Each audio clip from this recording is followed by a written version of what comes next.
The common question, I think you got this question multiple occasions. What is the relation between philosophy background, being a musician in some of the days, and a finance background and finance leader at the same time? How you came up with this mix between the philosophy, music, and finance? That's also true of finance in a strange way, and this is what no one's going to be expecting to hear. The finance is all about, this is how it works, these are the rules, it all sits like this. And actually the magic is when, again, you're dealing with other people, and by listening to them, all we really do in finance is we paint in numbers. So it's the opposite of painting by numbers, when you have a picture with the numbers already written in and you colour them in. In finance, we describe things using numbers. And the magic is when you can explain that to other people, hear what they're saying.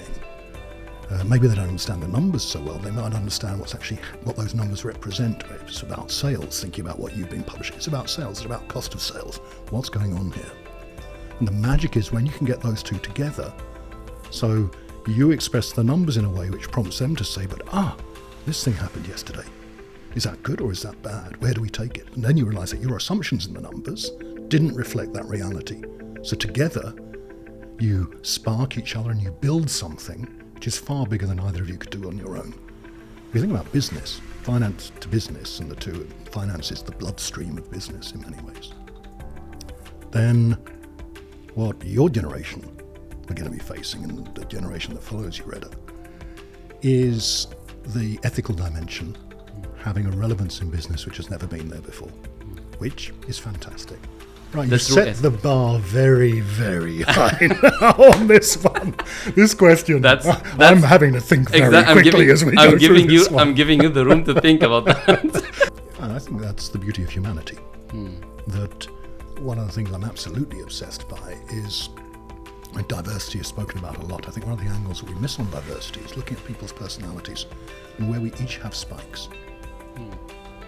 I think digital finance really kicked in with its democratization.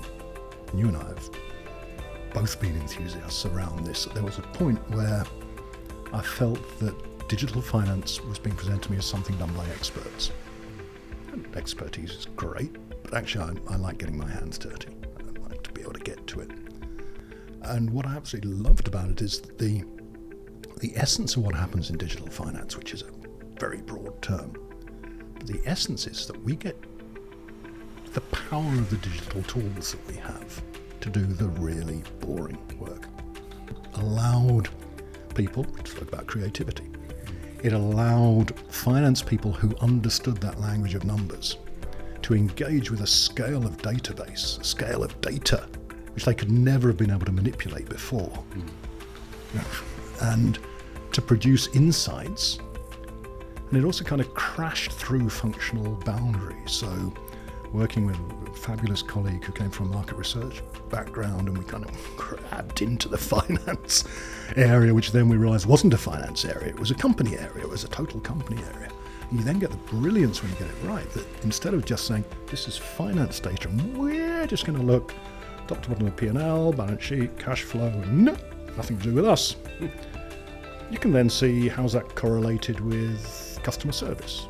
Or is there any causality between those, between your stock levels and your customer service? And you can manage those massive amounts of data to create a much more vivid and insightful view of what's actually happening. This one was just about to get way out of control. I'm trying to get the control of the discussion, so I'm taking one direction and go back another direction. I think what should be great for non-finance people about digital finance is that the disciplines which it imposes allow you to arrive at results much more straightforwardly, and that actually gives this kind of sense of actually we know. You didn't do that very well. I knew that was going to happen. Yeah, you've missed. I knew you were going to miss. These conversations really take place, and I think that's one of the absolutely key things in this is it gets back to people talking. How do you spark each other? How do you bring your different perspectives together to create something which neither of you could ever have thought about alone? It's that creating something which previously seemed impossible using the unexpected. of talking someone else's language. They're not expecting you to talk their You language. see, your purpose impacted me.